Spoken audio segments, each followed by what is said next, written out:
नमस्कार दोस्तों, आपका स्वागत है। आज की ये जो कहानी हम देखने वाले हैं थोड़ी सी अजीब टाइप की है, लेकिन हमें बहुत सारे सवालों के जवाब दे सकती है। बहुत सारे लोगों को अभी भी सवाल पड़ता है कि जीवन में आखिर दुख क्यों आते हैं। छोटे मोटे दुख की बात नहीं है दोस्तों, बहुत बड़े बड़े दुख, जैसे कोई अपाहिज हो, कोई अंधा हो, या फिर कोई बोल नहीं सकता, कोई सुन नहीं सकता। ऐसे जो बड़े दुख कुछ लोगों के सामने आते हैं तो उसके पीछे बहुत सारी वजह होती है। आज की ये जो केस है वो एक वजह उसकी हमें समझा सकती है। मैंने आपको बहुत बार कहा है कि कैसा है कि एक चीज़ के पीछे हमेशा एक ही वजह होगी, ऐसा नहीं, बहुत सारी वजह हो सकती है। आज की जो कहानी में किस वजह से उन लोगों के सामने ऐसे दुख आए थे वो हमें पता चल सकता है, लेकिन हमेशा वही वजह नहीं होगी। लेकिन ये आज की जो कहानी है हमें बहुत कुछ सिखा सकती है। ये जेनिफर नाम की एक लेडी की कहानी है। उसको 3 बच्चे थे दोस्तों, एक बेटी और 2 बेटे। उसके जो 2 बेटे थे वो पूरी तरीके से अपाहिज थे, वो ठीक से चल फिर नहीं सकते थे। बेटी नॉर्मल थी।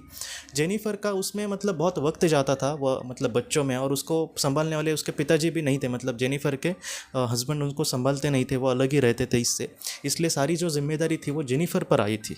इसलिए जेनिफर ने जो भी सीखा अपने जीवन से, एक तो पहली बात कि बहुत सारे लोगों को लग सकता है कि जेनिफर बहुत दुखी होगी अपने जीवन से, लेकिन वो नहीं। जैसे नॉर्मल माता अपने बच्चों को वगैरह संभालती है वैसे ही वो संभालती थी उनको।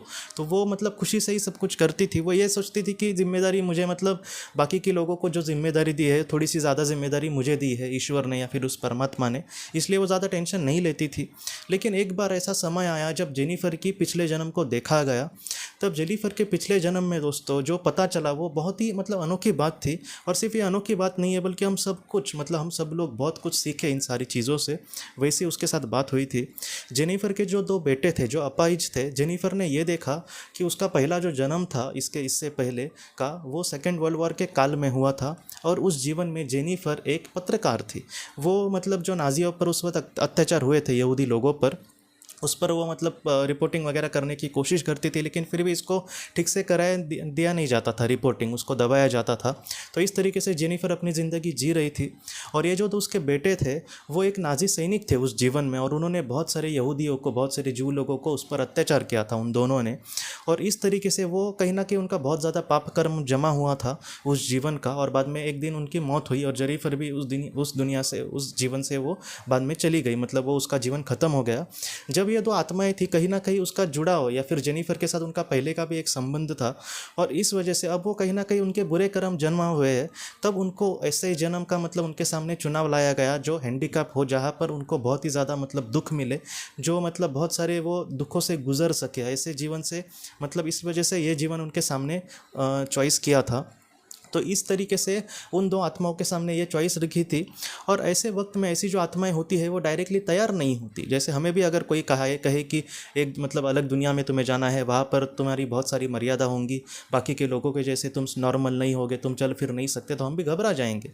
तो ऐसे वक्त में उन 2 आत्माओं ने जेनिफर की हेल्प मांगी, कहीं ना कहीं जेनिफर की आत्मा की हेल्प मांगी थी कि ऐसे जीवन में तुम हमारा साथ देना, अगर तुम हमारे साथ होंगे तो हमारा जो दुख है वो थोड़ा सा कम हो सकता है। इस वजह से जेनिफर को उन्होंने रिक्वेस्ट किया था। और जेनिफर जो थी दोस्तों वो एक बहुत ही बड़ी सोल थी, कहीं ना कहीं वो एक ऊंचे लेवल की सोल थी। इसलिए उसने ज़्यादा कुछ नहीं सोचा इसके बारे में, और उसने कहा कि अगर आप तुम ऐसा कहते हो तो चलेगा। तो इसलिए उसने इस जीवन का चयन किया था।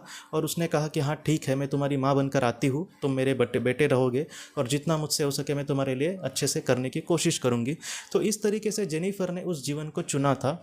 और उन दोनों ने इसलिए चुना था क्योंकि उनका भी पाप कर्म बहुत जमा हुआ था, और इस वजह से उनको ऐसे जीवन में आना ही पड़ा था, पढ़ना ही होने वाला था। तो इस वजह से उन्होंने जेनिफर की हेल्प मांगी।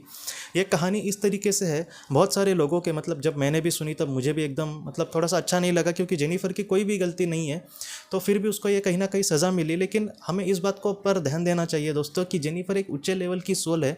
उसके सामने अगर ऐसे दुख आए तो उसको कुछ भी नहीं लग रहा। जैसे जो बड़े बड़े संत महात्मा होते हैं वो बहुत बार बहुत ही आम सी ज़िंदगी जीते, कभी कभी वो खाना भी नहीं खाते, तो हम सोचेंगे कि अरे ये तो भूखे रह रहे हैं बेचारे, कितना उनका हाल हो रहा है। लेकिन ऐसा नहीं होता। वो बहुत ही ऊंचे लेवल की सोल होती है, कहीं ना कहीं अपने मन को उन्होंने जीत लिया होता है। तो ऐसे लोगों के सामने ऐसे कोई दुख आए तो उनको कुछ लगता नहीं। वैसे ही जेनिफर इतना पवित्र आत्मा थी, तो इस वजह से उसने हंसते हंसते इन सारी चीज़ों को एक्सेप्ट किया और उन दोनों को वो संभालने लगी। ये जो कहानी है सबसे बड़ी 2 हमें सीख देती है।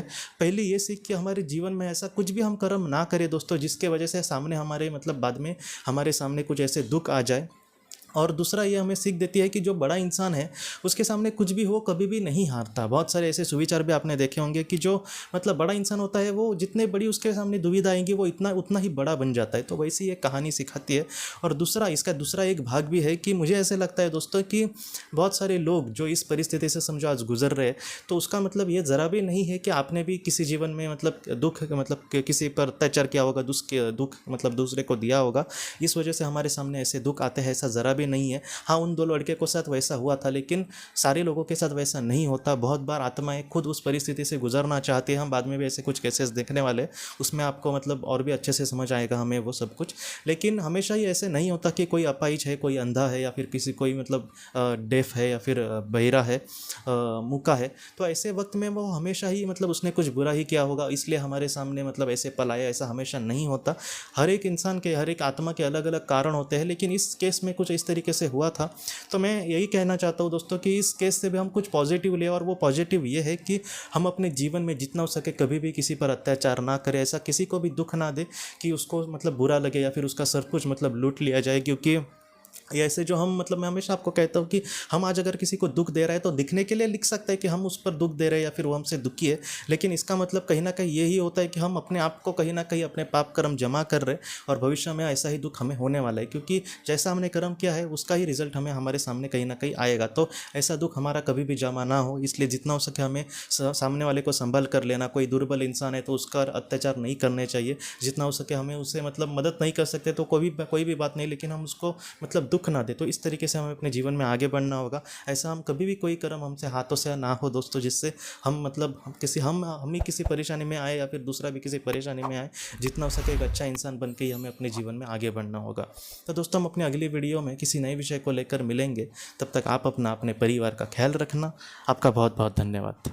जिंदगी की रोशनी ये एक कंसल्टेंसी है जो ऐसे लोगों को मदद करने की कोशिश करती है जिन्होंने किसी अपने को खोया है, या फिर जो लोग अपने जीवन में बहुत ही ज़्यादा दुखी है। जो लोग इस संस्था के साथ जुड़ते हैं उन्हें पास्ट लाइफ रिग्रेशन की ऑडियोज़ भेजी जाएगी, जिससे घर बैठे वह पास्ट लाइफ रिग्रेशन का अभ्यास कर सकते हैं। और उन्हें 5 मेडिटेशन ध्यान की भी ऑडियोज़ भेजी जाएगी, और इसके साथ साथ उन्हें PDF किताबें भेजी जाएंगी जो हिंदी और अंग्रेज़ी में है, जो मोबाइल पर या फिर लैपटॉप पर आप उसे पढ़ सकते हैं।